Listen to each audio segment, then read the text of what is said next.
नाले करने पड़े हश्र उठाना पड़ा नाले करने पड़े हश्र उठाना पड़ा सो रहा था जमाना जगाना पड़ा। मोहतरम हजरात और हाजरीन मजलिस,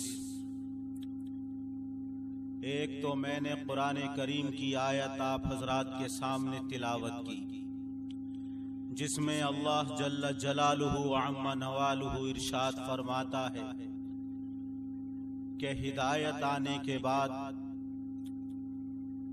अल्लाह के रसूल सल्लल्लाहु अलैहि वसल्लम की जो मुखालफत और खिलाफ वर्जी करेगा और मोमिनों के अलावा किसी और रास्ते का ख्वाहां और तलाश करने वाला होगा तो हम उसको जहन्नम के अंदर डाल देंगे।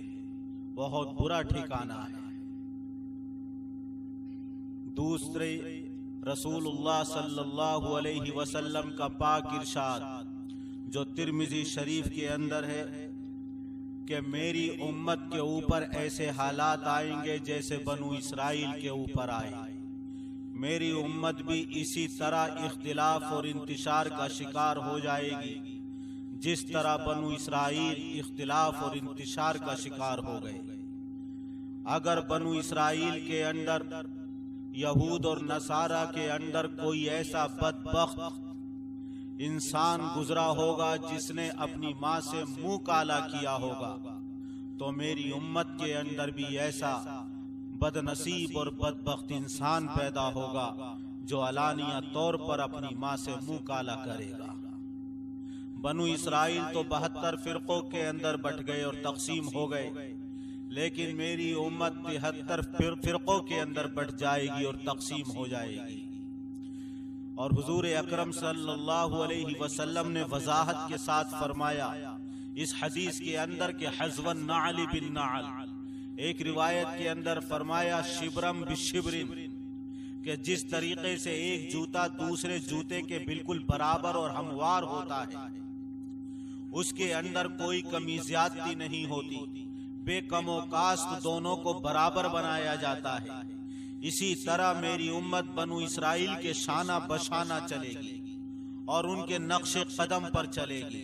जिस तरह एक हाथ की बालिश दूसरी हाथ की बालिश के बिल्कुल बराबर होती है, इसी तरह मेरी उम्मत बनु इसराइल के बिल्कुल शाना बशाना और बराबर सराबर चलेगी।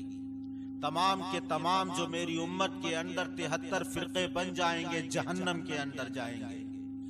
सहाबाए किराम बारगाहे रिसालत में अर्ज करने लगे कि आकाए दो जहां सल्लल्लाहु अलैहि वसल्लम सब के सब जहन्नम में जाएंगे, एक फिरका जन्नत के अंदर जाएगा।